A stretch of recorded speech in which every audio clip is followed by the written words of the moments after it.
8th maths சமச்சீர் exercise 3.2ல 8th some பாருங்க. Statement ஏ first statement என்ன கொடுத்துருக்காங்கன்னா 4x² + 3x - 2 = 2 × 2x² + 3x / 2 - 1. இதுதான் ஸ்டேட்மெண்ட் நம்பர் 1. இதை வந்து ப்ரூவ் பண்ணணும். இதோ இந்த சம்முக்கு இது ஆன்சர் கிடைக்குதா அப்படின்றத ப்ரூவ் பண்ணணும். சேம் திங் ஸ்டேட்மெண்ட் 2லையும் some equations they are given.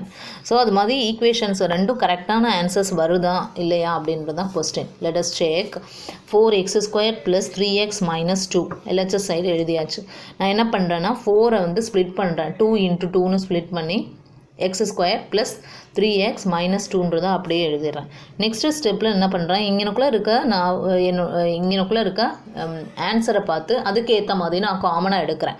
இங்கே 2 காமனாக எடுத்திருக்காங்க. So I am going to take 2 common. So அதனால் நான் என்ன பண்ணுறேன், இங்கே 2 காமனாக வெளியே எடுக்க முயற்சி பண்ணுறேன்.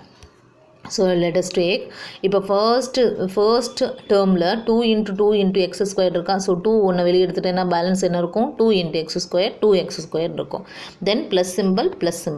தென் நெக்ஸ்ட் ஸ்டெப்பில் 3x தான் இருக்குது, நமக்கு 2 இல்லை. அப்போ என்ன பண்ணலான்னா நியூமரேட்டர்லையும் டினாமினேட்டர்லையும் 2வால் மல்டிப்ளை பண்ணிடலாம்.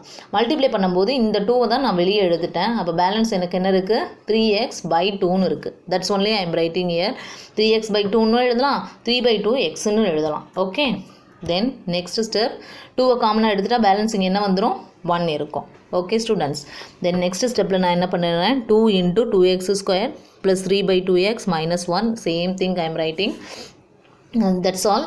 This is the answer. So statement A is true அப்படின்றத கன்க்ளூஷன் பண்ணிடலாம். தென் ஸ்டேட்மெண்ட் பி பார்க்கலாம். 2m - 5 - 5 - 2m அப்படின்னு சொல்லி கொடுத்துருக்காங்க. ஸோ 2m - 5 இங்கே நான் என்ன பண்ணுறேன்னா 2m ஃப்ரண்ட்டில் கொண்டு வந்துடுறேன். ஏன்னா இங்கே ரெண்டுலேயுமே 2m ஃப்ரண்ட்டில் இருக்கனால நான் என்ன பண்ணுறேன், செகண்ட் இருக்கிறதுல 2m ஃப்ரண்ட்டில் கொண்டு வரேன். அதோட மைனஸ் இருக்கனால -2m + 5 அப்படின்றத எழுதிடுறேன். ஓகே. ஸோ நெக்ஸ்ட் ஸ்டெப்பில் நான் என்ன பண்ணுறேன்னா இந்த மைனஸை என்ன பண்ணுறேன், காமனாக வெளியே எடுக்கிறேன். ஏன்னா இங்கே 2m ப்ளஸில் இருக்குது, இங்கேயும் 2m வந்து இங்கே கொடுத்துருக்க சம்மில் 2m ப்ளஸில் இருக்குது. ஸோ இந்த 2m எனக்கு ப்ளஸில் வேணுன்றதுக்காக நான் என்ன பண்ணுறேன், இந்த மைனஸை காமனாக நான் வெளியே எடுத்துடுறேன்.